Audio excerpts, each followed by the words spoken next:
Hi there, welcome back to my channel. If you are a fan of the strange, dark, and mysterious delivered in story format, then you have come to the right place. Today's story involves a stretch of wilderness in the Pacific Northwest that defies every law of nature, a place where the geography shifts like liquid and the silence is louder than a scream. It is a place where people go missing in the blink of an eye, but their voices never truly leave. The Green Labyrinth. Deep within the jagged peaks of the Cascade Range, tucked away in a corner of Washington state that does not appear on most commercial maps, lies a valley known to the local old-timers as the Echo Basin. On paper, it looks like any other 1,000-acre stretch of old-growth timber. It is filled with massive Douglas firs, ancient cedars, and a floor covered in a carpet of moss so thick it swallows the sound of a footfall before the boot even hits the ground. But the people who live in the small, forgotten logging towns nearby, people who have spent 40 or 50 years working that land, they do not go into Echo Basin. They tell stories of compasses that spin in frantic circles and watches that simply stop ticking the moment you cross the invisible perimeter of the valley. But more than that, they talk about the returning voices. In late September of 1994, a man named Thomas Miller decided that these stories were nothing more than campfire tales designed to keep tourists away from prime hunting grounds. Thomas was 55 years old, a retired structural engineer from Seattle, and a man who believed strictly in the laws of physics and the reliability of a good topographical map. He was joined by his younger brother David and David's 22-year-old son Caleb. They were experienced outdoorsmen, they had high-end gear, satellite communicators, which were quite rare and expensive back then, and enough supplies to last them 10 days. They were looking for elk, but what they found was something that would challenge their sanity and everything they understood about the world: the disappearance. It was the third day of their trek. The sun was high, and the sky was a piercing, cloudless blue. They were hiking along a ridgeline that overlooked a deep, bowl-shaped depression in the forest. According to Thomas's map, there should have been a creek at the bottom, but as they looked down, all they saw was a dense, shimmering fog that seemed to stay stationary despite a stiff breeze blowing across the ridge. Thomas paused to adjust the straps on his pack. He was standing exactly 6 feet away from Caleb. David was maybe 10 yards ahead, scanning the tree line with his binoculars. The air was unusually still, lacking the typical chirping of birds or the rustle of squirrels in the underbrush. It was that heavy, expectant silence you sometimes feel right before a massive thunderstorm rolls in. "Hey Caleb," Thomas said, his voice low, "check the GPS. I think the elevation reading is off." There was no answer. Thomas looked up. Caleb was gone. Now, you have to understand, there were no bushes for him to duck behind, there was no sound of a struggle, no snap of a twig, and certainly no cry for help. 1 second. Caleb was standing there, his bright orange vest vivid against the green backdrop. The next second, there was nothing but empty air. It was as if the world had simply decided that Caleb no longer existed in that specific coordinate of space. Thomas shouted for David. Within seconds, the two brothers were scouring the immediate area. They were certain Caleb had just stepped off the trail, or perhaps found a sudden drop-off that was hidden by the moss. But the ground where Caleb had been standing was solid rock and packed dirt. There were no footprints leading away, no scuff marks, no broken branches. It was as if he had been erased from the frame of a film.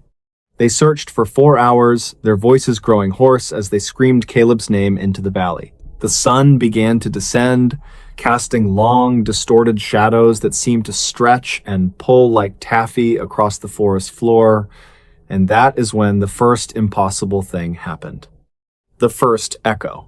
As the sun began to dip behind the peaks, David stopped dead in his tracks. He held up a hand, signaling for Thomas to be quiet. His face had gone a sickly shade of gray, the kind of color you only see on someone who is witnessing something that should not be possible. "Did you hear that?" David whispered.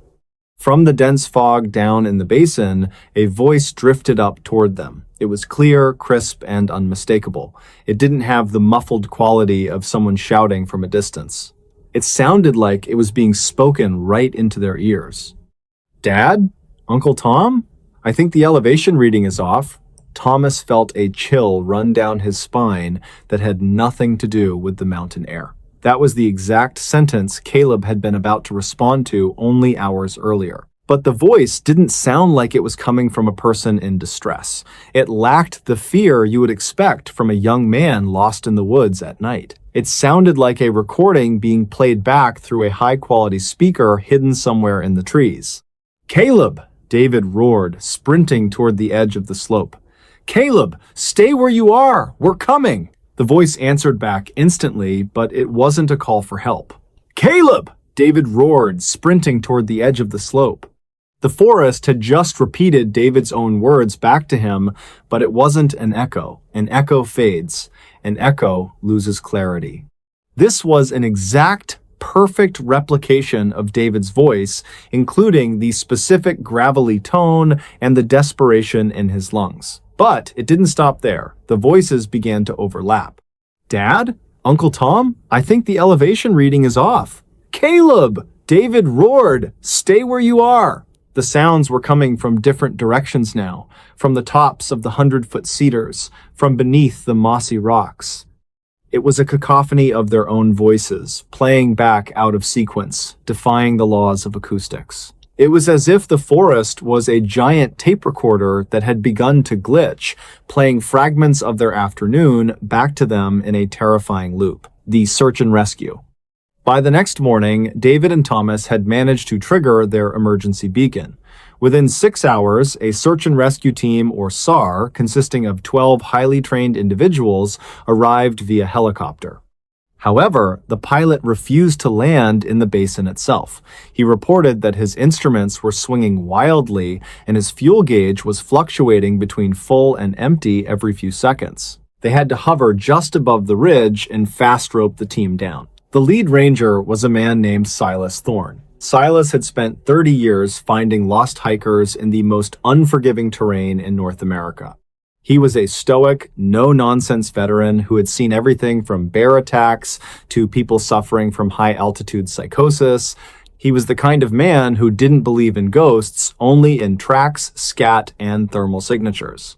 Thomas and David tried to explain what had happened, but how do you tell a rational government employee that the forest is stealing voices? Silas listened, his expression neutral. He ordered his team to set up a grid search.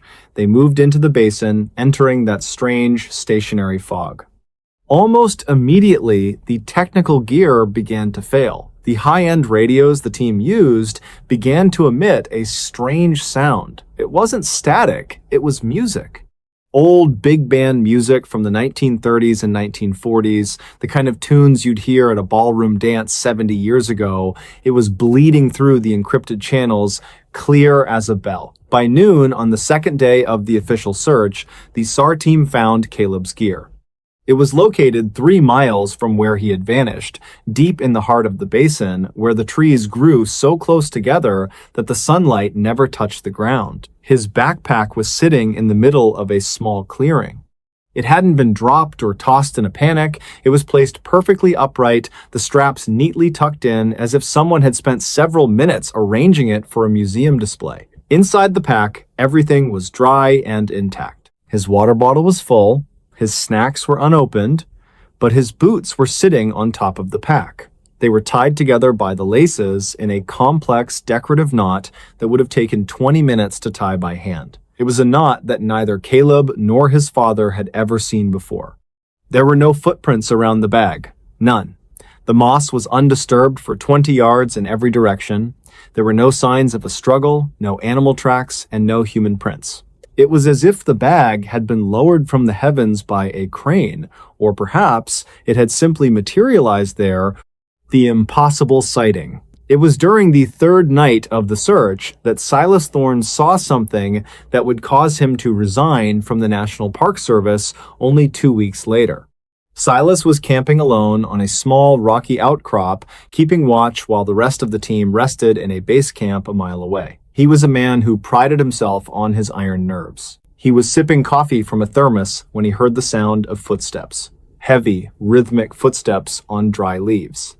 He clicked on his high-powered flashlight and swept the beam across the darkness. The light hit a figure standing near a massive hemlock tree about 50 feet away. It was a woman. She was wearing a red wool coat and a pillbox hat, a style of clothing that hadn't been common since the early 1960s. She was standing perfectly still, her back to Silas. "Ma'am?" Silas called out, his hand moving toward his radio. "Are you lost? This is search and rescue." The woman didn't move. Silas began to approach her, his heart hammering against his ribs. He felt a strange sensation in his teeth, a metallic taste like he had been chewing on aluminum foil. As he got within 20 feet, the woman began to speak, but she didn't speak to him. "It's a lovely day for a picnic, Arthur," she said. Her voice was thin and melodic, like a radio broadcast from a bygone era. "I hope you brought the sandwiches." Silas froze. "Ma'am, I need you to turn around." The woman turned. Or rather, her body rotated without her feet moving, like a statue on a turntable. And when the light hit her face, Silas almost dropped his flashlight. She didn't have a face. It wasn't that she was injured. It was as if her features had been smoothed over with hot wax. Where her eyes, nose, and mouth should have been, there was only pale, featureless skin. And yet, the voice continued to come from her. Only now, the voice changed. "Arthur, did you hear that? I think the elevation reading is off." She was now speaking in Caleb's voice. Then, in Thomas's voice. Then, in a voice Silas recognized with a jolt of pure terror as his own mother's voice, a woman who had passed away 20 years prior in a hospital in Ohio. Silas didn't run. He couldn't. He was paralyzed by a sensation he later described as temporal vertigo. He felt as if the ground beneath him wasn't solid, but a thin veil stretched over a bottomless void. He watched as the woman in the red coat simply dissolved. She didn't fade away. She broke apart into thousands of small, glowing particles that rose into the canopy like embers from a fire, leaving behind only the smell of ozone and old perfume. The return of the missing. The search was called off after 14 days. Caleb was never found. No body, no clothing, no blood, just the backpack and the boots with the impossible knots. The official report listed the cause of disappearance as unknown, likely involving a fall into an undiscovered subterranean fissure. But the story doesn't end there. Exactly 1 year later, in September of 1995, Thomas Miller returned to the edge of Echo Basin. He was a broken man. He couldn't sleep, he couldn't eat. He was a man possessed by the need to understand what had happened to his nephew. He sat on the same ridge where Caleb had vanished, holding a pair of binoculars and a heavy jacket against the autumn chill. As the sun began to set, the fog in the basin began to glow with a faint, bioluminescent green hue. It wasn't a reflection of the sky, the light was coming from within the mist itself. Thomas looked through his binoculars and saw a figure walking through the fog. It was Caleb. He looked exactly the same as the day he disappeared. He wasn't older, he wasn't dirty, he was wearing his orange vest, he was carrying a walking stick. Thomas grabbed his gear and scrambled down the slope, screaming Caleb's name with every ounce of breath in his lungs. He ignored the thorns tearing at his skin and the rocks bruising his knees. He reached the spot where he had seen the figure. It was empty. But as he stood there, gasping for air, he heard a sound. It was the sound of a zipper. He turned around. 10 feet away, a tent was pitched. It was an old-fashioned canvas tent, the kind used by hikers in the 1930s. A man stepped out of the tent. He was tall, thin, and wearing a flannel shirt and suspenders. He looked like he had stepped right out of a black and white photograph. "Pardon me," the man said to Thomas. "Have you seen my wife? She went to pick berries and hasn't come back. She's wearing a red wool coat." Thomas stared at the man. He noticed that the man's shadow was pointing toward the moon, even though the sun was setting in the opposite direction. The man's watch, hanging from a chain on his vest, was spinning backwards so fast the hands were a blur. I haven't seen her," Thomas stammered. "That's a shame," the man said. He then looked directly at Thomas, and his eyes were not eyes at all. They were like looking into two tiny swirling galaxies full of stars and spinning nebulae. "You should leave before the voices catch up to you. They like the new ones the best." The man and the tent vanished instantly. Not a second later, Thomas heard Caleb's voice right behind his ear. "Uncle Tom? Why didn't you help me?" Thomas turned, but there was no one there. The voice came again, from a different spot. "Uncle Tom? I think the elevation reading is off." Then 1,000 voices erupted from the trees. They were the voices of every person who had ever been reported missing in the Cascade Range over the last 100 years. They were crying, laughing, whispering, and screaming. There were voices of children calling for their mothers, voices of old men reciting poetry, and voices of people screaming in languages Thomas didn't recognize. And they were all saying the same thing, overlapping into a terrifying wall of sound.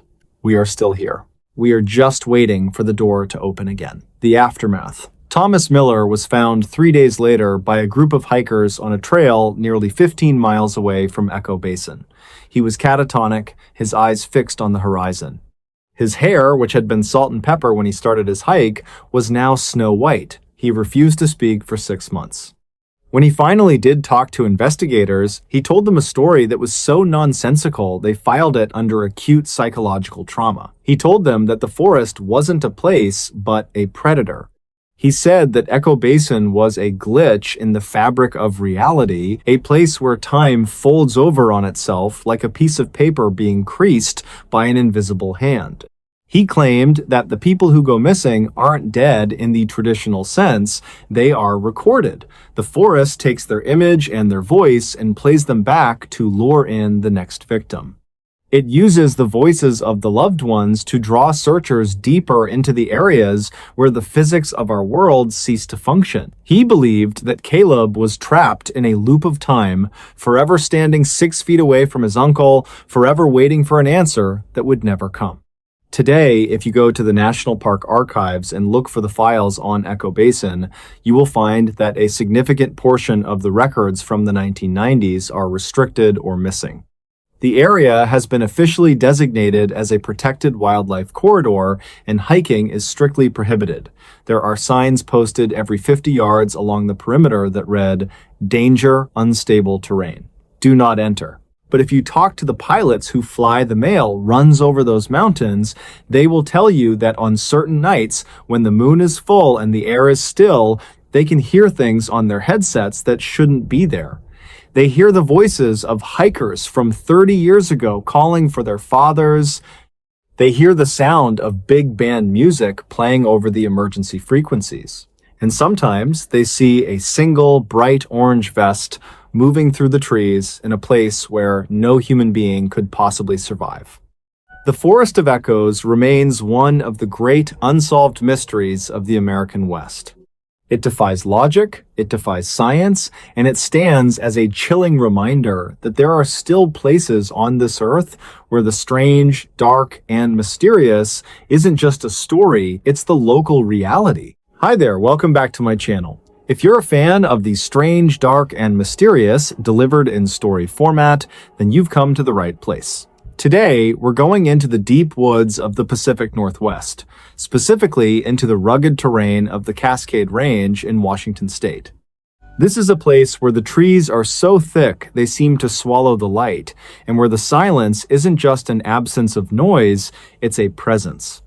But the story we're telling today isn't about a hiker getting lost or a legendary creature in the brush, it's about something far more unsettling.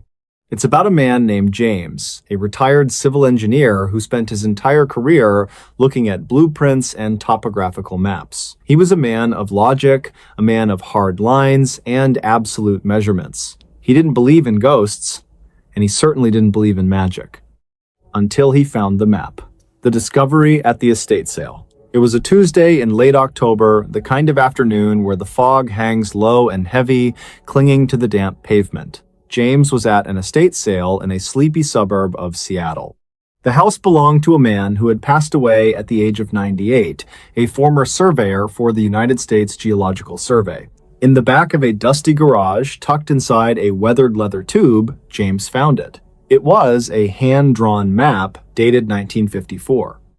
At first glance, it looked like a standard topographical survey of a region known as the Dark Divide. But as James unrolled it on his dining room table that evening, he noticed something that made his blood run cold. In the center of the map, nestled between two well-known peaks, was a valley. It was labeled the Shimmering Basin. James knew this area like the back of his hand. He had hiked it, surveyed it, and studied the satellite imagery for decades. The problem: there is no basin between those two peaks. In reality, those two mountains are connected by a sheer, impassable granite ridge. There is no valley. There is no basin. There is only a wall of rock. And yet, the map was incredibly detailed. It showed specific elevations, the winding path of a creek named Sorrow's Run, and a small cluster of structures marked as the settlement. James assumed it was a trap street, a fake entry cartographers sometimes use to catch people infringing on their copyright. But this wasn't a commercial map, it was a private, hand-penciled surveyor's log. The first inconsistency. James couldn't let it go. He spent the next 3 days comparing the 1954 map to modern GPS data. Logic told him the old surveyor had simply made a mistake. Maybe he was tired, maybe the weather was bad, and he hallucinated a valley where there was a mountain. But then, James looked closer at the handwriting. Beside the creek, there were tiny notes written in a frantic, shaky script. One note read, "The birds here don't fly, they only fall." Another note near the settlement said, "Time is 4 minutes slower," by the well. For a man like James, this was nonsense. But for a man with a lot of time on his hands and a lingering sense of adventure, it was a challenge. He decided he was going to find this non-existent place. He packed his gear, took his compass, and headed for the trailhead of the Dark Divide. Into the void. The hike was brutal. By the second day, James reached the base of the granite ridge, where the map claimed the entrance to the basin should be. He stood there, looking at a wall of stone that rose 3,000 feet into the air. There was no gap, there was no pass. James laughed to himself, feeling like a fool. He turned to leave, but then he looked down at the map one more time. He realized he was standing exactly where the map showed a trail called the Needle's Eye. According to the paper in his hand, the entrance wasn't through the mountain, but behind a specific outcrop of hemlock trees. He pushed through a dense thicket of old-growth forest, expecting to hit more rock. Instead, the air suddenly turned incredibly cold. His breath hitched in his chest as the temperature dropped 30 degrees in a single step. He stepped through the trees and stopped. The granite wall was gone. In its place was a narrow, winding canyon that seemed to fold into the earth. It defied every law of geology James knew. Looking up, the sky wasn't the gray-blue of a Washington afternoon.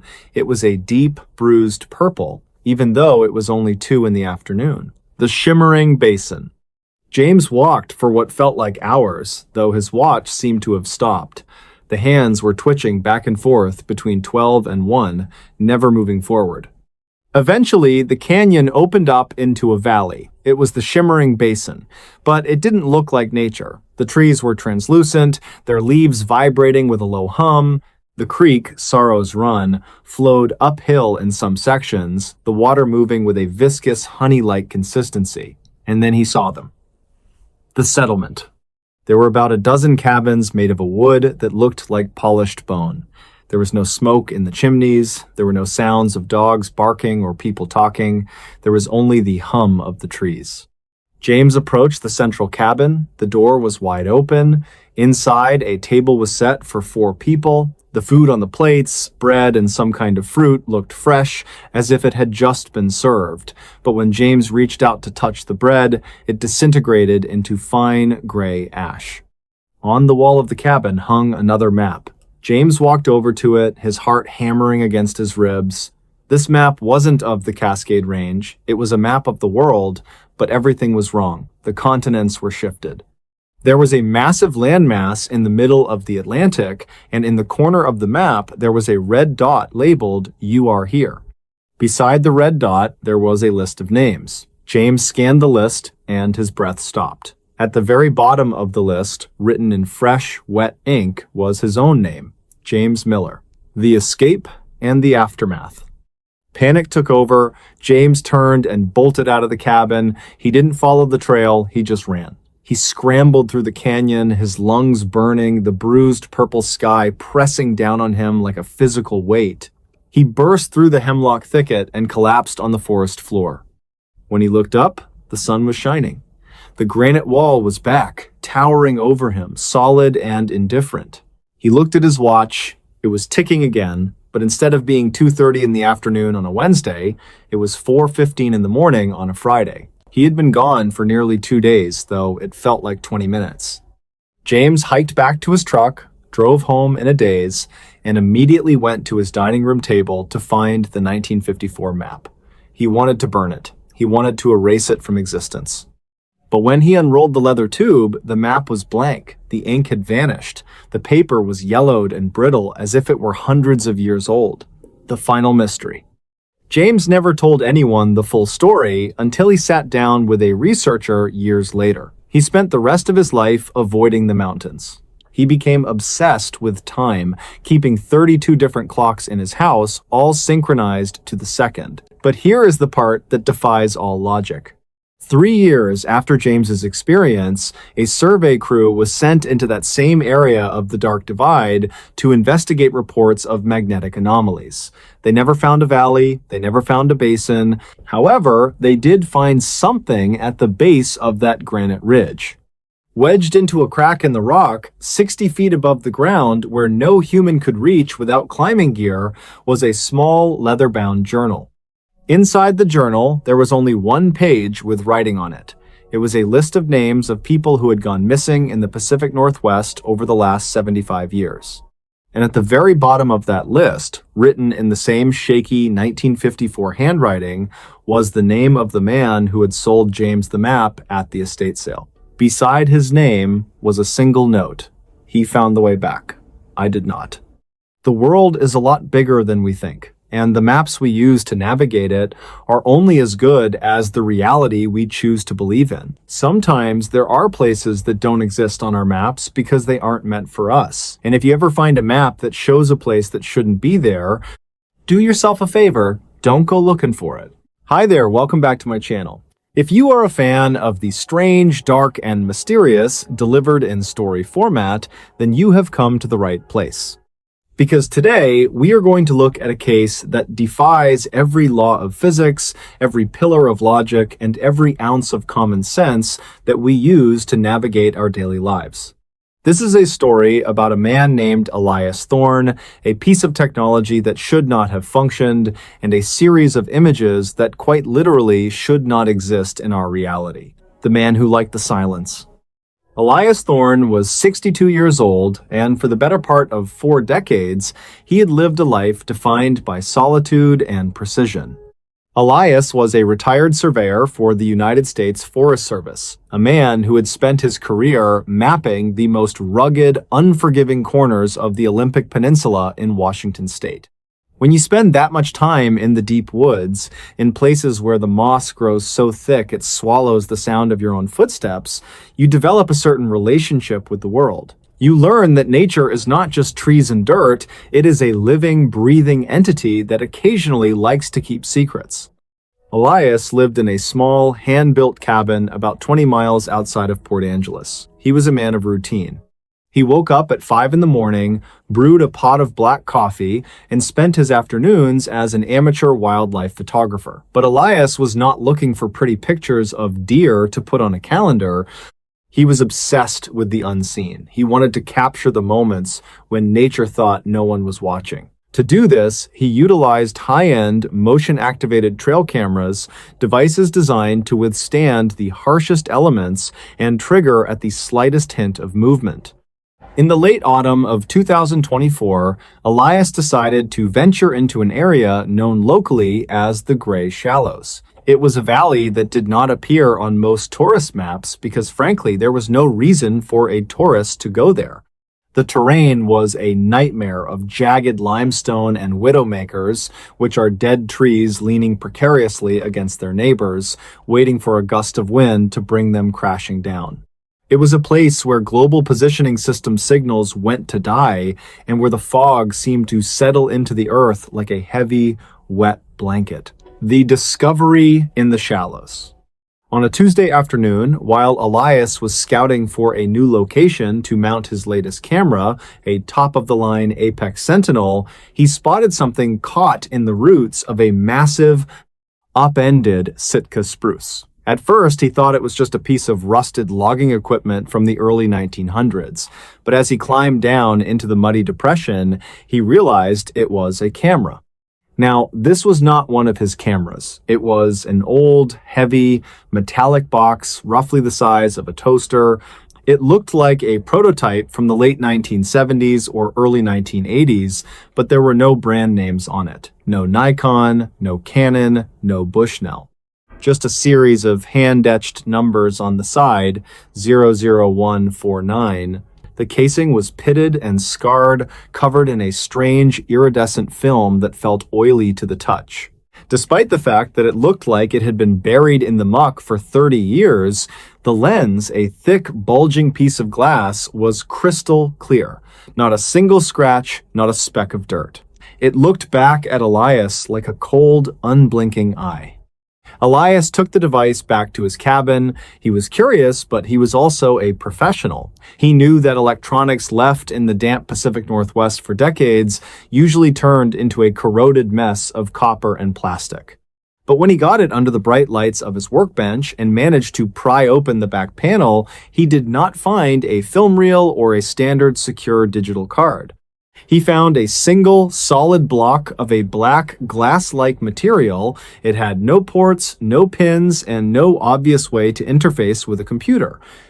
And yet, as he touched the black block, a small screen on the back of the camera, a screen that should not have had any power, flickered to life. The first recording.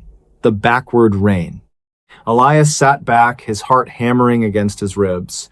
He was a man of science, a man of measurements. He told himself there must be a long-life lithium battery buried deep inside the casing.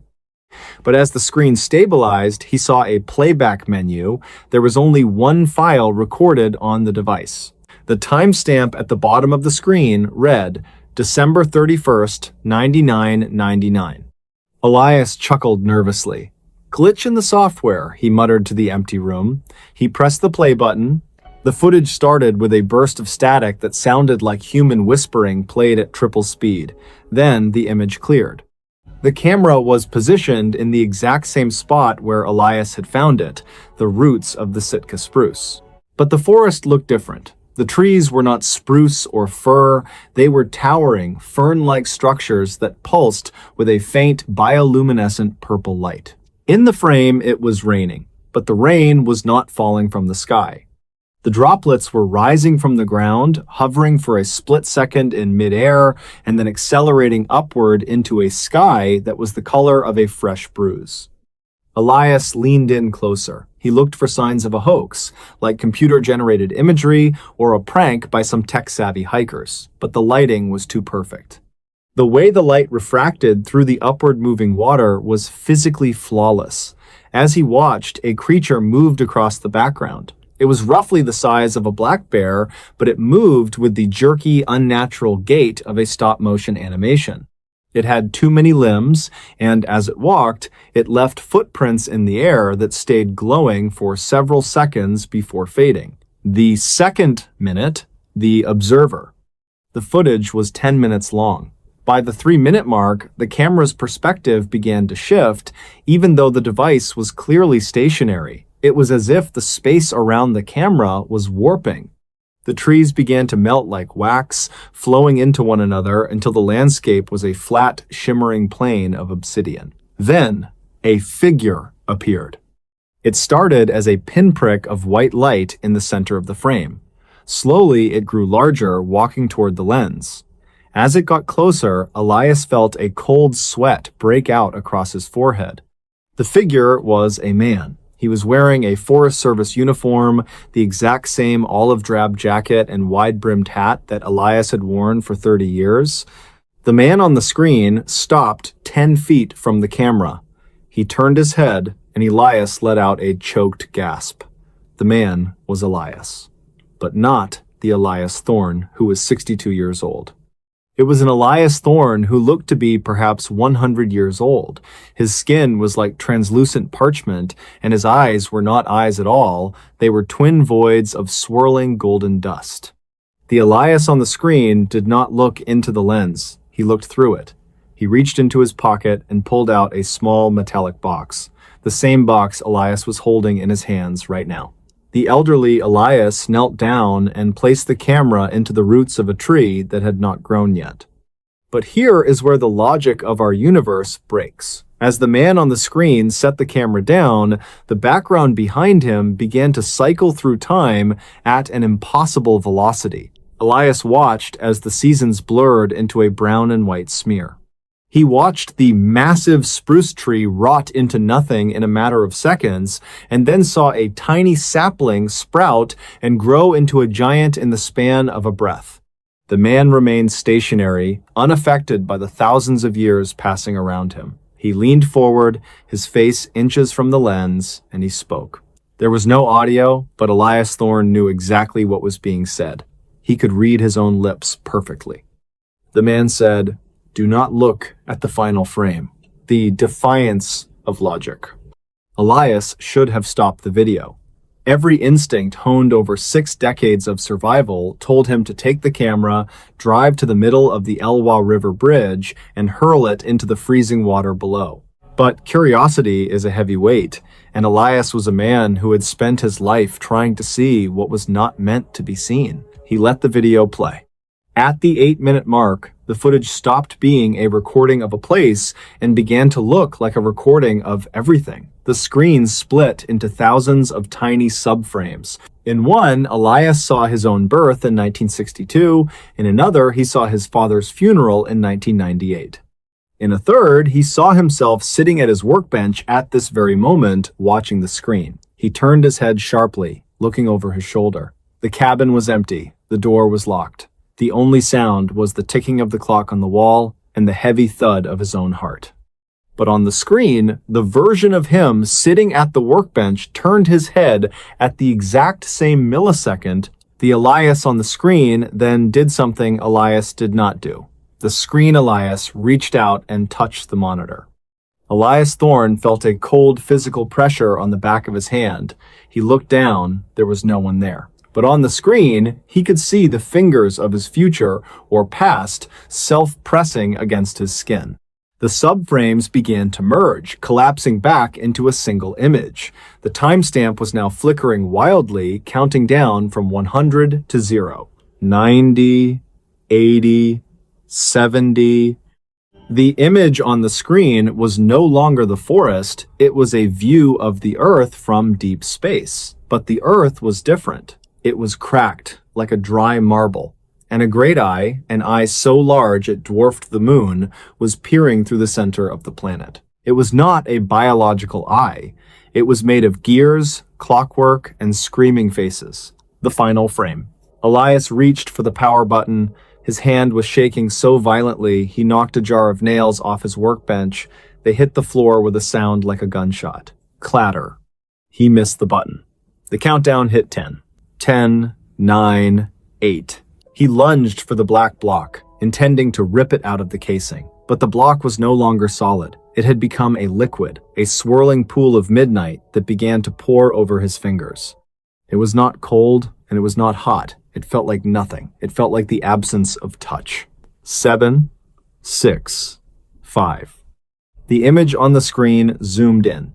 It zoomed past the great eye, past the gears, past the screaming faces, and into a single dark room. In that room, there was a pedestal, and on that pedestal sat a human heart. It was still beating, but it was not pumping blood, it was pumping light. Each time the heart contracted, a new star appeared in the background of the frame. Each time it expanded, a star went dark. 4, 3, 2. Elias screamed. He did not scream because he was afraid of death. He screamed because he realized the heart on the screen was his. He could feel the rhythm of the stars in his own chest. He was the engine of the universe, and the engine was failing. 1. The screen went white. Not a digital white, but a white so bright it felt like a physical weight pressing against his eyeballs. Elias felt himself being pulled not toward the camera, but into himself. The cabin, the trees, the Olympic Peninsula, the entire state of Washington, it all folded inward like a piece of paper being crumpled by a giant hand. The aftermath. On Wednesday morning, a neighbor named Miller, who lived about 2 miles down the road, noticed that Elias's chimney was not smoking. This was unusual. Elias was a man of habit, and the November air was biting. Miller walked up the trail to the cabin and knocked on the door. No answer. He tried the handle. It was unlocked. When Miller stepped inside, he found the cabin exactly as it should be. The coffee pot was cold, but half full. The jar of nails was overturned on the floor. Elias Thorne was nowhere to be found. But sitting on the workbench was a camera. It was a rusted, metallic box with the numbers 00149 etched into the side. Miller, being a curious man himself, picked up the camera. He noticed it felt unusually light, almost as if it were hollow. He turned it over in his hands and saw a small screen on the back. It was dark. He pressed a button. The screen flickered to life. There was one file on the device. The timestamp read November 14th, 2026. That was tomorrow's date. Miller pressed play. The footage was a single static shot of the interior of the cabin. In the center of the frame was Miller himself standing at the workbench holding the camera. In the video, Miller looked confused. He looked around the room just as the real Miller was doing at that very second. But in the video, behind Miller, a door that led to the cellar, a door that Miller knew was bolted shut, slowly began to creak open. In the real cabin, Miller heard the bolt slide back. He did not turn around. He could not. His eyes were locked on the screen of the camera. On the display, he saw a hand reach out from the darkness of the cellar. It was a hand with translucent skin, like parchment. It reached for Miller's shoulder. The real Miller felt a cold, dry palm press against his jacket. And then the camera's battery died. When the local sheriff arrived 3 hours later, the cabin was empty. There were no signs of a struggle, no blood, no forced entry. The only thing they found was a trail camera sitting on the workbench. When the forensic team tried to power it on, they found that the interior of the camera was completely empty. No wires, no motherboards, no battery. It was just an empty metal box with a lens made of common glass. Elias Thorne and Miller were never seen again. Some say they are still out there in the gray shallows, caught in a loop of time that refuses to let them go. Others say that some things are recorded not because they happened, but because the act of recording them makes them happen. But if you ever find yourself hiking in the Pacific Northwest and you see an old rusted box tucked into the roots of a tree, do yourself a favor, leave it there. Because some things are meant to be seen by the woods, and the woods alone. Hi there, welcome back to my channel. If you are a fan of the strange, dark, and mysterious delivered in story format, then you have come to the right place. Today, we are going to look at a case that defies every law of physics we hold dear. It is a story about a man who took a routine trip in a machine we use every single day, only to find himself in a place that mathematically and geographically should not exist. The man in the gray suit. The year was 2014, and the setting was a bustling metropolitan area in the heart of the American Midwest. Arthur Vance was a man who lived by the clock. At 54 years old, Arthur was a senior structural engineer for a firm that specialized in the very thing that would eventually become his nightmare: high-rise architecture. Arthur was a man of logic. He believed in blueprints, load-bearing walls, and the unyielding laws of gravity. He was the kind of man who wore a crisp, ironed shirt even on a Saturday and took his coffee black because distractions only cloud the data. He lived in a comfortable, albeit sterile, apartment on the 22nd floor of a prestigious building known as the Willow Creek Towers. On the evening of November 14th, Arthur stayed late at his office to finish a set of seismic calculations. By the time he packed his briefcase and headed for the parking garage, it was nearly 11 o'clock at night. The city was shrouded in a thick, freezing fog that seemed to swallow the streetlights whole. Arthur drove home, his mind still spinning with equations.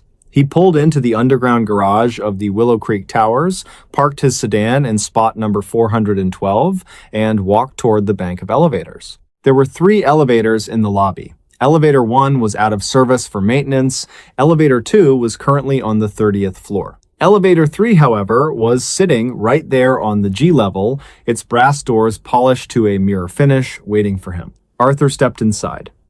The ascent that never ended. The interior of Elevator 3 was lined with mahogany wood panels and smelled faintly of floor wax and ozone. Arthur reached out and pressed the button for the 22nd floor. The button illuminated with a soft amber glow. The doors slid shut with a heavy mechanical thud, and the carriage began to rise. For the first 10 seconds, everything was normal. Arthur felt the familiar, slight pull of gravity against his soles. He watched the digital display above the door. 2, 3, 4. But then, as the display hit 7, the elevator didn't just move, it surged. Arthur later described it as the feeling of being in a jet engine during takeoff. The smooth hum of the cables turned into a low-frequency growl that he could feel in his molars. He reached out to steady himself against the handrail, but as he did, the amber light on the 22nd floor button flickered and went out. In its place, every single button on the panel began to glow a deep, pulsing crimson. Arthur pressed the stop button. Nothing happened. He pressed the alarm button. Silence. He picked up the emergency telephone, the 911 line, but when he put it to his ear, there was no dial tone. There wasn't even static. There was only the sound of a woman breathing on the other end, slow, rhythmic, and incredibly cold. He dropped the receiver, his heart hammering against his ribs like a trapped bird. He looked back up at the floor indicator. 98, 99, 100. The Willow Creek Towers only had 35 floors, defying every law of logic. Arthur watched in a state of paralyzed shock as the numbers continued to climb. 200, 500, 1,000. The speed was impossible. If the elevator were truly moving that fast, the G-force should have crushed him into a puddle on the floor, yet he felt light, almost weightless. Then the numbers stopped. The display didn't show a digit anymore. It showed a symbol, a horizontal line with a circle beneath it. A symbol Arthur, a career engineer, had never seen in any textbook. The elevator came to a halt. There was no ding, no smooth deceleration, just a sudden, violent stop that threw Arthur against the mahogany wall. The doors didn't open immediately. For 3 minutes, Arthur stood in total darkness as the lights inside the carriage failed. He shouted for help, his voice sounding thin and muffled, as if the air itself had become denser, harder to vibrate. Finally, with a sound like grinding stone, the doors began to slide open. Arthur expected to see a mechanical room or perhaps the roof of the building. He expected to see the night sky over the city. But what he saw when those doors fully retracted was something that would haunt his dreams for the rest of his life. The impossible floor. Arthur stepped out not because he wanted to, but because the air inside the elevator had become searingly hot, while the air outside the doors was deathly cold. He found himself standing in a hallway that looked exactly like the one on his own 22nd floor. The same beige carpet, the same sconce lighting, the same gold-leafed room numbers. But there was one terrifying difference. The hallway didn't end.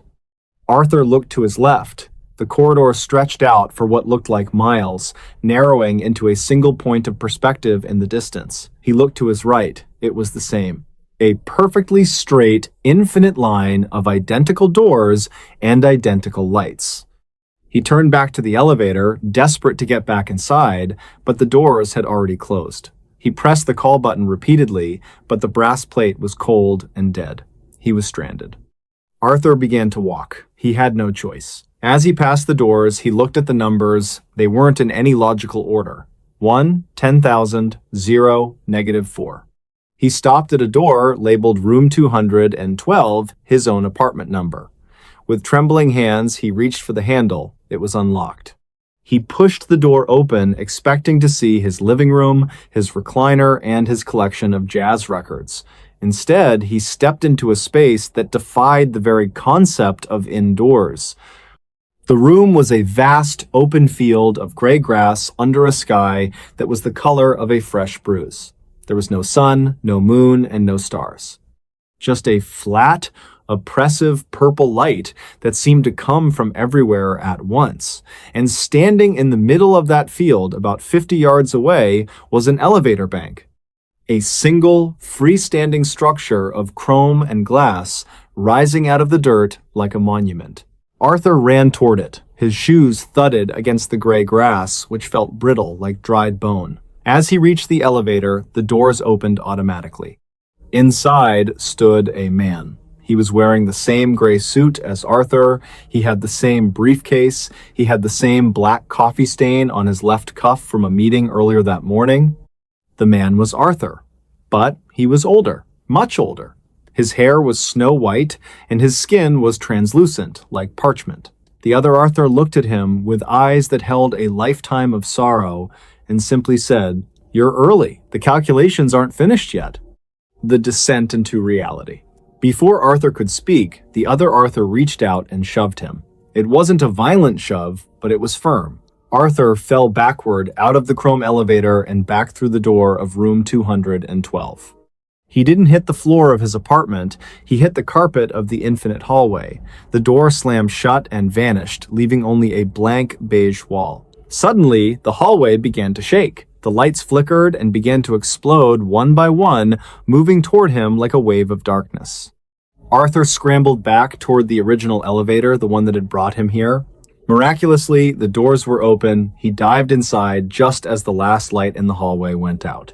He didn't press a button. He didn't have to. The elevator began to descend. But it wasn't the violent, high-speed ascent from before. This was a slow, agonizing crawl.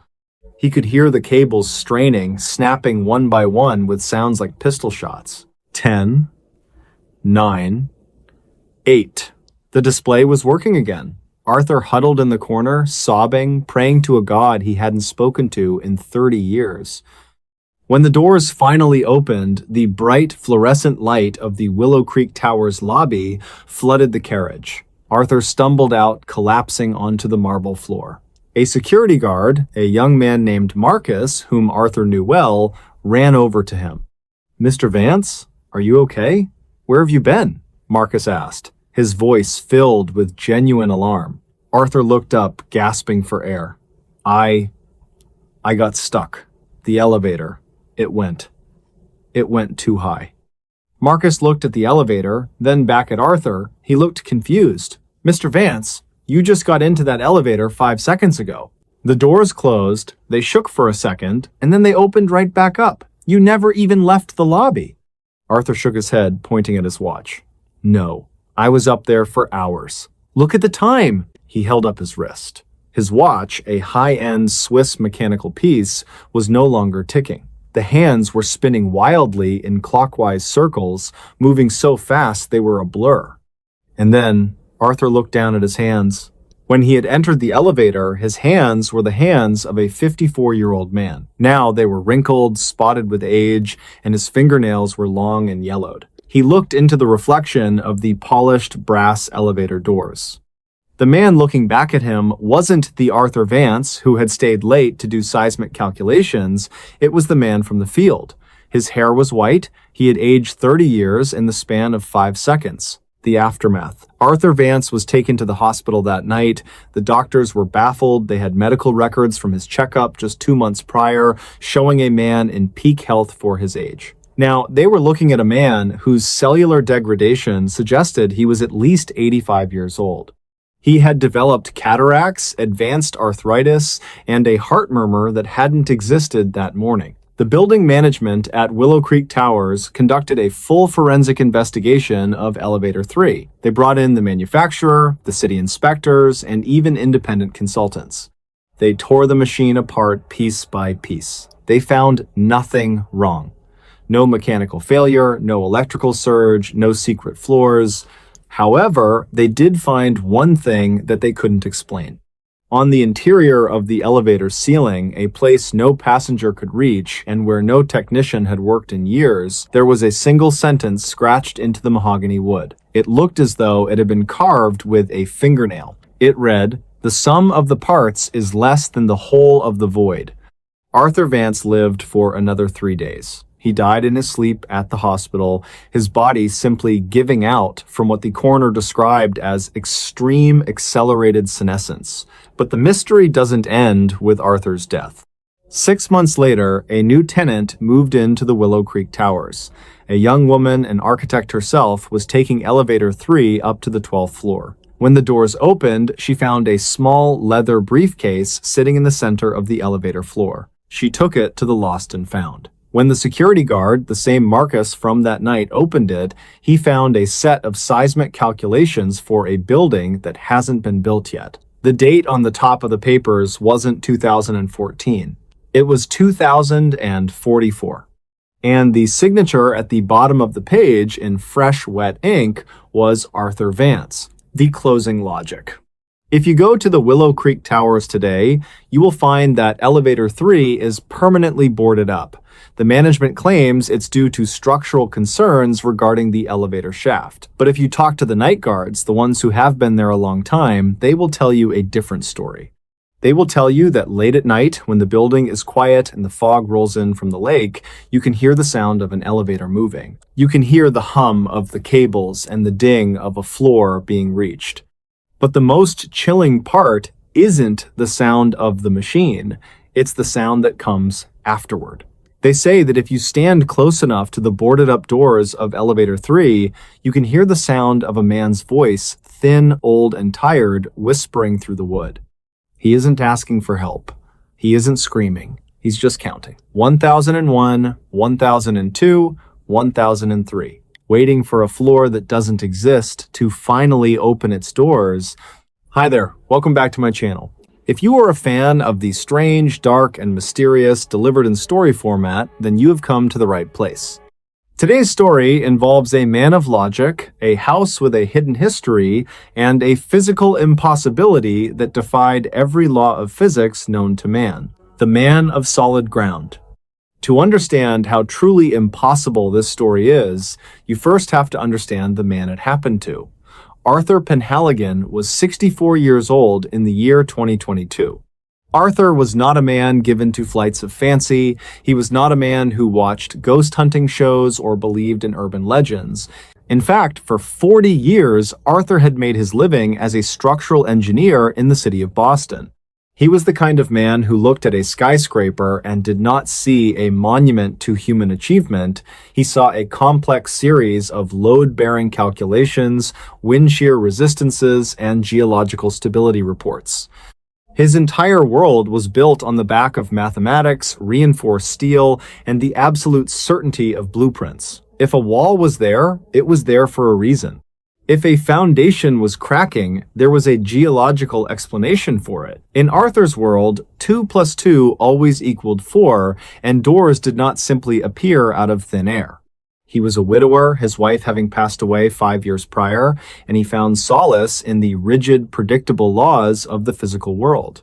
In the autumn of 2022, Arthur decided it was finally time to retire. He wanted to get away from the noise of the city and the constant pressure of safety inspections. He purchased a home in the rural outskirts of western Massachusetts near a small, quiet town called Oak Haven. The house was a massive, sprawling Victorian built in the late 1800s. It was a fixer-upper, as they say, but for a man with Arthur's skills, it was the perfect project to keep his mind sharp during his golden years. He relished the idea of stripping back the decades of neglect to find the solid bones of the structure underneath. The layout of the second floor. The house sat on 22 acres of dense woodland, mostly oak and pine, that seemed to crowd in on the property as if trying to reclaim it. It was a 3-story structure with a wraparound porch and a cellar that smelled of damp earth and old coal. But the focus of our story is the second-floor hallway. Now, picture this hallway. It was long, narrow, and lined with dark mahogany paneling that had grown dim with age. On the left side of the hallway, there were 3 doors leading to bedrooms. On the right side, there was only a solid, unbroken wall of brick and plaster. The reason that right side wall was solid was simple.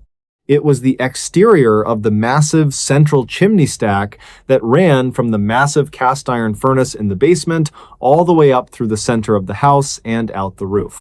Arthur had spent 3 weeks personally stripping the faded floral wallpaper from that hallway. He knew every inch of it. He had measured the thickness of the walls to ensure they could handle the weight of the new light fixtures he planned to install.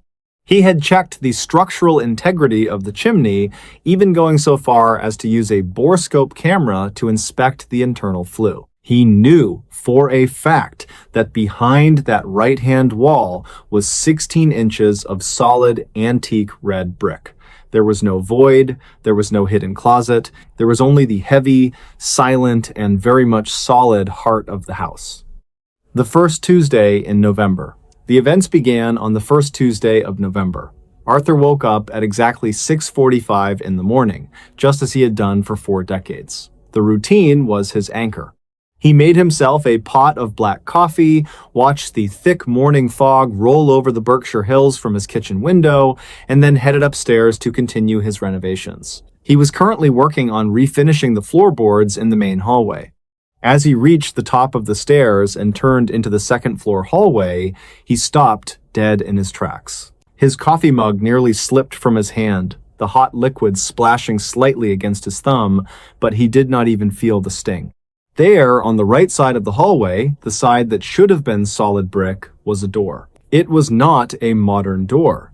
It was a heavy, ornate door made of dark walnut with a tarnished brass handle and an old-fashioned skeleton key lock. It was set perfectly into the wall, with molding that matched the rest of the 19th century woodwork so perfectly it looked as if it had been there for 100 years. Arthur stood there for what felt like 10 minutes, just staring. His mind, the mind of a professional engineer, began to race. He thought he must be having a stroke or perhaps some form of late-onset dementia.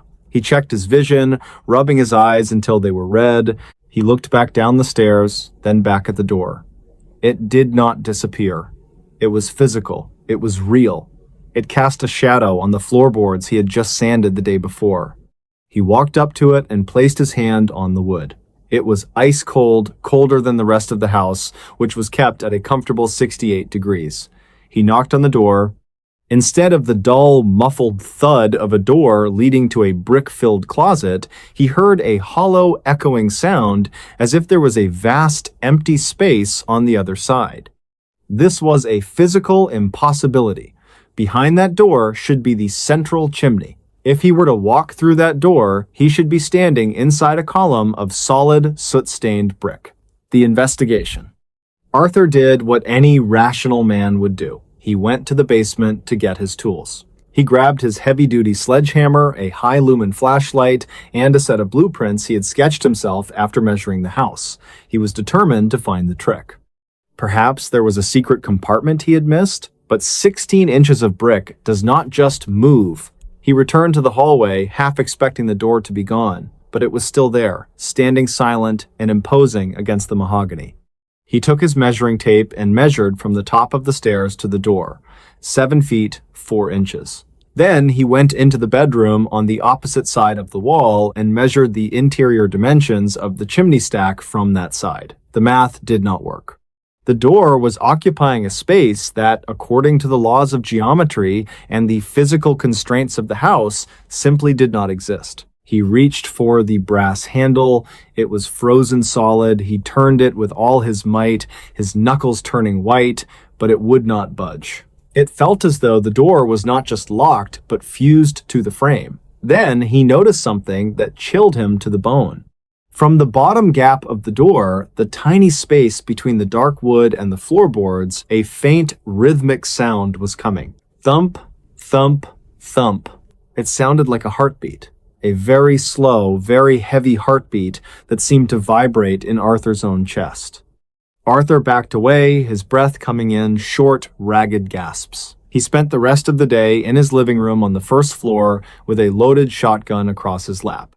He did not believe in ghosts, but he did believe in intruders, and he could not rule out that some master carpenter had played an elaborate, impossible prank on him while he was sleeping. He stayed awake, watching the clock on the mantel. The midnight change. That night, Arthur could not sleep. He lay in bed, listening to the house creak in the wind. Every sound was magnified. Every groan of the timber felt like a footstep. At exactly 3:17 in the morning, he heard a sound that made his blood run cold. Creak! It was the unmistakable sound of a heavy door swinging open on ungreased hinges. It was loud, echoing through the empty house like a scream. Arthur grabbed his flashlight and his shotgun and ran to the hallway. He rounded the corner, his heart hammering against his ribs like a trapped bird.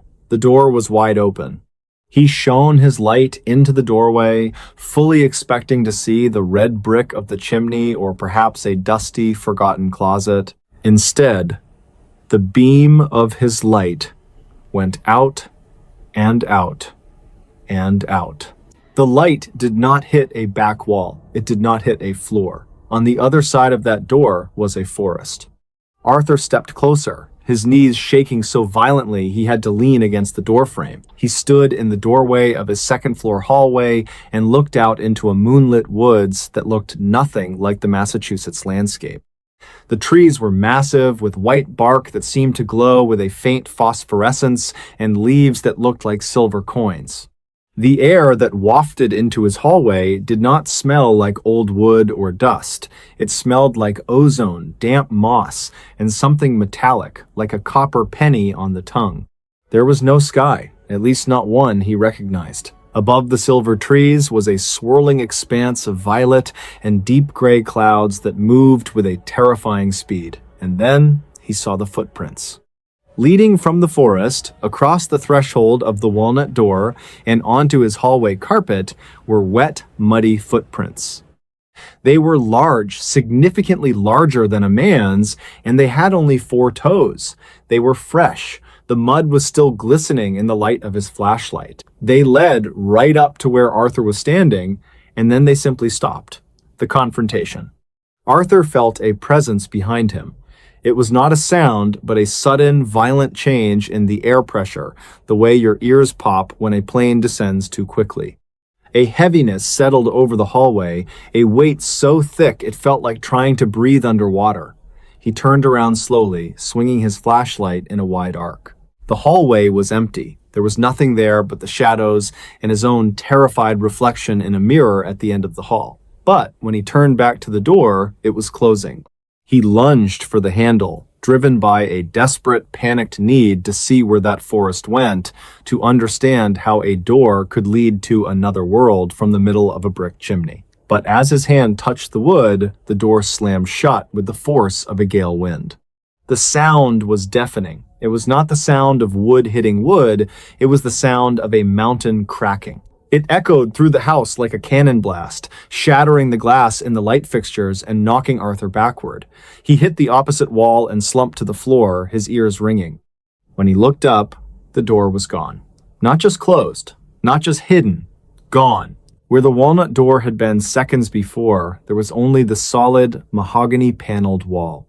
He scrambled to his feet, his hands trembling so much he dropped his flashlight. He began tearing at the wood with his bare hands, his fingernails bleeding as he clawed at the paneling. He grabbed his sledgehammer and swung it with everything he had left in his body. The hammer hit the wall and rebounded with a bone-jarring vibration that nearly broke his wrists. He had hit solid brick. He swung again and again, screaming in frustration and terror, until he had smashed through the mahogany paneling and the plaster behind it. There, revealed in the flickering light of his fallen flashlight, was the red brick of the chimney. It was dry, covered in a century of dust, and completely, utterly solid. There was no room for a door, there was no room for a forest, there was only the cold, hard reality of the house. The aftermath. Arthur Penhaligon did not stay in that house another night. He did not even wait for the sun to come up. He threw a few bags into his car and drove to a motel in town where he sat in the lobby until the manager arrived at 7 in the morning. He stayed there until he could arrange for a moving crew to pack up his things. But here is the part of the story that truly defies logic, the part that keeps Arthur awake in the middle of the night. When the movers arrived 3 days later to help Arthur take his belongings out of the house, they found him standing in the second-floor hallway staring at the floor. He had not gone back inside until he was accompanied by 4 large men. The movers asked him what was wrong. Arthur did not speak. He simply pointed to the carpet. There, dried into the fabric of the expensive rug he had bought just a month prior, were 3 large muddy footprints. Each footprint had only 4 toes. They were perfectly preserved, a physical testament to something that should not exist. Arthur took a sample of that mud, he scraped it into a glass jar and sent it to a laboratory at the University of Massachusetts. He did not tell them the truth of where it came from, he just asked for a detailed analysis of the soil composition and any organic matter within it. 2 weeks later, he received a phone call from a very confused geologist at the university. The geologist told him that the soil sample was an anomaly. It contained a high concentration of minerals that were not found anywhere in the New England area. In fact, they were not found anywhere on the North American continent. The closest match for the soil composition was from a remote region in the Ural Mountains of Russia, but even then, there were organic compounds in the mud pollen from trees and spores from fungi that the university could not identify as belonging to any known species on Earth. The geologist asked Arthur where he had found it. Arthur hung up the phone. Arthur Penhaligon sold the house at a massive loss, nearly $200,000 less than he had paid for it. He did not care about the money. He moved into a small, modern apartment in the heart of Boston, a place made of glass and reinforced steel, a place with no history, no chimneys, and a place where every door led exactly where it was supposed to lead. He never spoke of the event to his friends or his grown children, fearing they would think his mind had finally succumbed to age and the grief of losing his wife. But every night before he goes to sleep in his sterile, brightly lit apartment, Arthur does something. He takes a piece of blue painter's tape and he marks the floor in front of every door in his home. He marks the closet, the bathroom, and the front entrance. He wants to see if the tape is broken in the morning. He wants to see if anything has come through while he was dreaming. Because even though the walnut door is gone and the brick is solid once again, Arthur knows one thing for certain. In the world of the strange, dark, and mysterious, just because you can't see the door anymore doesn't mean it isn't still there, waiting for the clock to strike 3:17 in the morning. Hi there, welcome back to my channel. If you are a fan of the strange, dark, and mysterious delivered in story format, then you have come to the right place, because that is all we do. Today's story is about a man named Robert Bobby Miller, an ordinary guy from a small town in Ohio who, in the late 1990s, stumbled upon something that would not only shatter his understanding of his own family history, but would fundamentally challenge the very laws of time and space. This is a story that defies logic and remains, to this day, completely unexplained. The discovery in the attic. The year was 1998. Robert Miller was 45 years old, a man of routine who worked as a civil engineer. He was the kind of person who believed in facts, blueprints, and things you could measure with a ruler.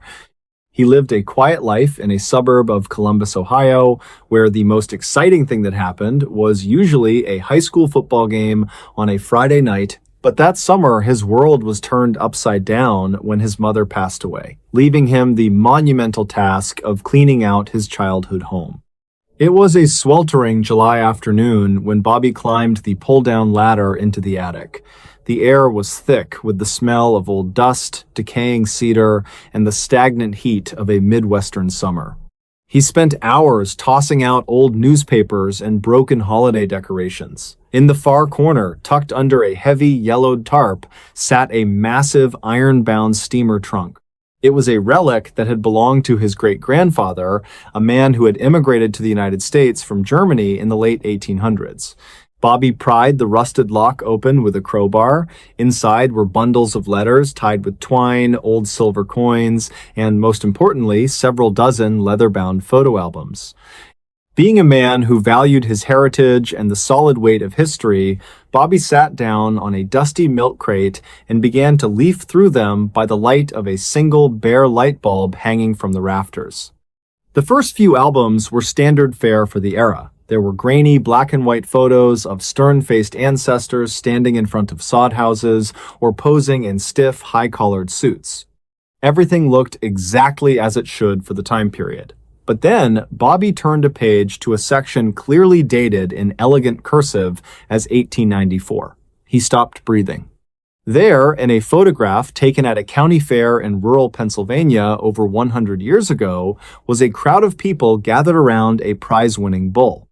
In the very back of the crowd, leaning against a weathered wooden fence, was a man. He wasn't dressed in the heavy wool trousers, the waistcoats, or the bowler hats of the 1890s.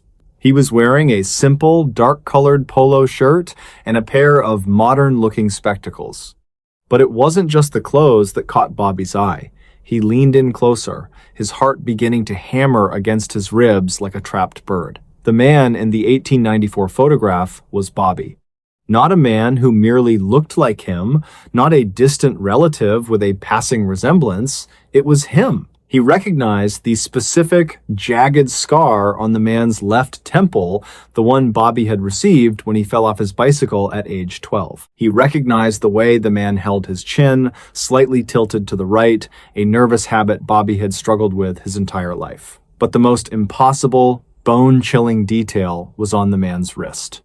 The man in the 1894 photo was wearing a digital watch with a rubber strap on his left wrist. Bobby slammed the book shut, the sound echoing through the empty attic like a gunshot. His hands were shaking uncontrollably. He told himself it was a trick of the light, a double exposure, or perhaps a very elaborate prank played by a long-dead relative with a bizarre sense of humor. But deep down, in that primal part of his brain that didn't listen to engineering logic, he knew that wasn't possible. This was an original print from the late 19th century. Digital watches wouldn't even be invented for another 80 years. The pattern emerges. For the next 3 weeks, Bobby Miller became a man possessed. He stopped going to work, calling in sick day after day. He spent every waking hour in that suffocating attic, and later, when he had exhausted the trunk, he moved to the archives of the Columbus Public Library and the historical societies of 3 different states. He was looking for himself in the past. He began to find more. In a photograph from 1912, taken on the crowded docks of New York Harbor as an ocean liner arrived, there he was again. He was standing near a stack of leather luggage, looking directly at the camera with an expression of profound, soul-crushing sadness. In this photo, he appeared to be in his late 20s.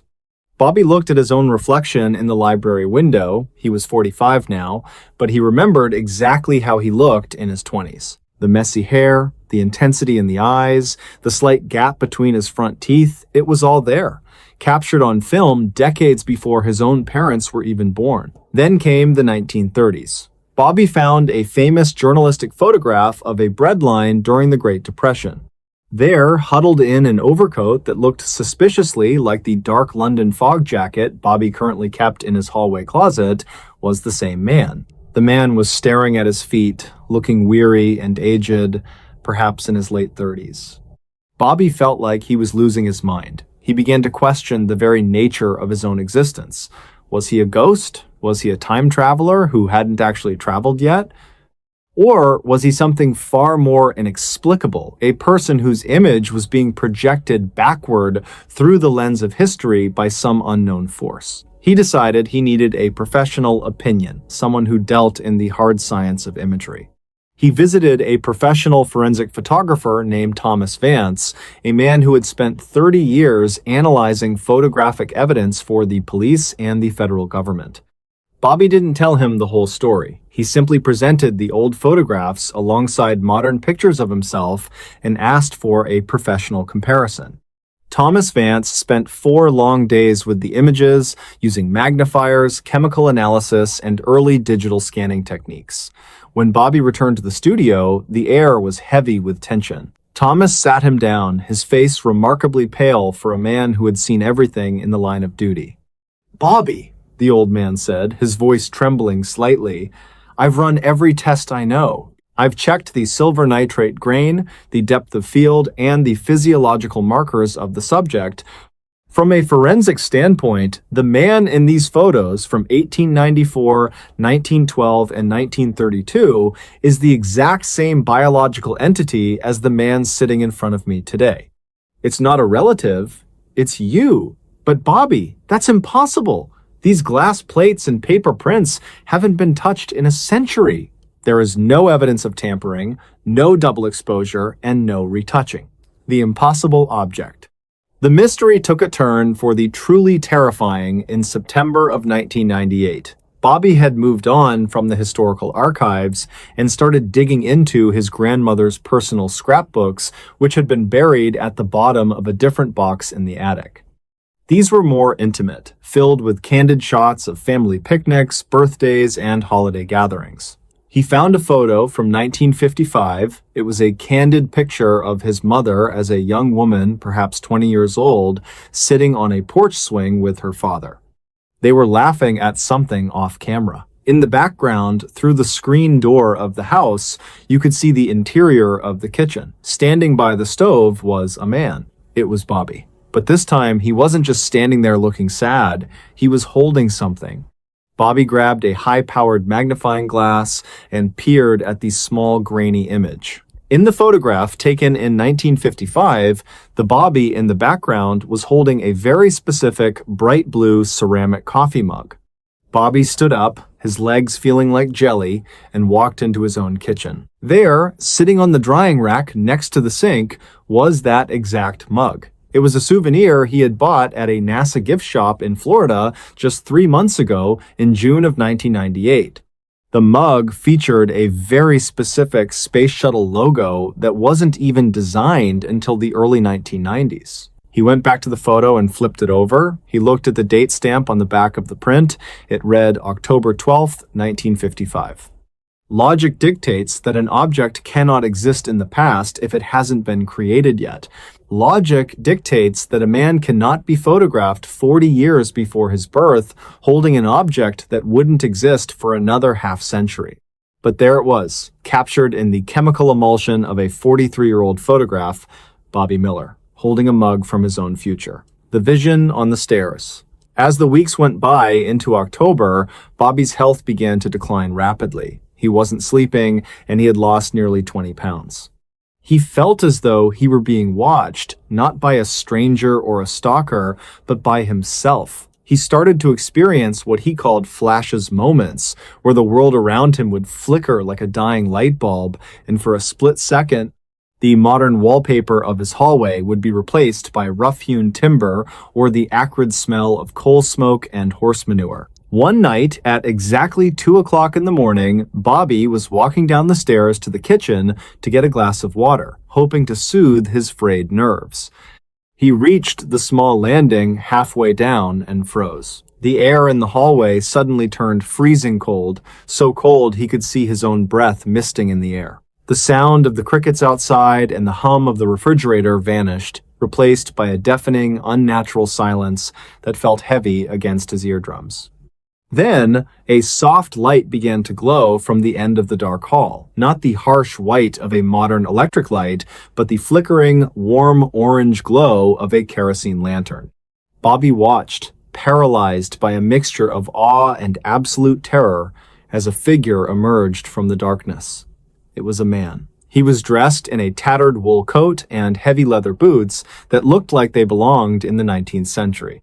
As the figure stepped into the dim light of the hallway, Bobby realized he was looking at an older version of himself, a man who looked to be 60 or 70 years old, his face lined with the weariness of 1,000 lifetimes. The older Bobby didn't speak. He didn't offer an explanation or a warning. He simply held up an old bellows-style camera, the kind used by professional photographers in the early 1900s. He pointed the accordion-like lens at the younger Bobby and pressed the shutter. There was a blinding flash of white light that seemed to sear Bobby's retinas. When Bobby's vision finally cleared, the hallway was empty. The smell of coal smoke was gone, replaced by the faint scent of his own laundry detergent. He was alone in his 1998 house, his heart thundering in his chest, wondering if he had finally suffered a complete mental breakdown. The final photograph. Robert Bobby Miller disappeared in November of 1998. His neighbors reported to the authorities that they hadn't seen him for several days, which was unusual for a man of such strict habits. When the police arrived to perform a welfare check, they found the house perfectly locked from the inside. Bobby's car was still sitting in the driveway. His wallet, his car keys, and that bright blue NASA coffee mug were all sitting neatly on the kitchen table. There was no sign of a struggle. There was no suicide note. There was no evidence that anyone else had entered the home. Robert Miller had simply vanished into thin air, leaving his entire life behind. However, the lead detective on the case, a veteran officer who happened to be named Miller as well, though they were not related, found something on the floor of the attic that he couldn't explain. It was a single, fresh Polaroid photograph sitting face down on the old steamer trunk. When the detective flipped it over, he saw a picture of Bobby Miller. Bobby looked exactly as he had on the day he disappeared, wearing his favorite flannel shirt. But the background of the photo wasn't his attic or his house. He was standing in the middle of a muddy, unpaved street surrounded by horses, wooden carriages, and people in Victorian-era clothing. In the distance, a large banner was visible hanging over a storefront. It read, "Welcome to the Centennial Celebration, July 4th, 1876. The detective looked at the photo, then at the empty, silent room. He noticed one more thing. On the very edge of the photograph, there was a long, distorted shadow stretching across the mud, the shadow of an older man holding a bellows-style camera. To this day, the case of Robert Miller remains one of the most baffling missing persons reports in the history of the state of Ohio. Private investigators, historians, and paranormal researchers have all combed through the evidence, but the conclusion is always the same. What happened is physically and logically impossible. And yet, if you were to go to the historical archives in certain small towns across the American East, and you were to look through the uncatalogued boxes of 19th century photography, you might just find him. You'll see a man who clearly doesn't belong, standing in the back of a crowd at a fair or waiting on a dock in 1912, wearing a digital watch and a modern shirt, looking at the camera as if he's waiting for the shutter to click so he can finally, mercifully come home. But as far as the world of 1998 is concerned, Bobby Miller is gone. He didn't die. He simply drifted into the margins of a history that hadn't happened yet. He became the man who appeared in photos before he was born, a ghost in the machinery of time itself, proving that sometimes the things we see with our own eyes are the very things that defy every ounce of logic we possess. I hope this story sent a chill down your spine and made you look a little closer at those old family albums tucked away in your own attic. You never know who might be lurking in the background of your history, watching and waiting for their turn to exist.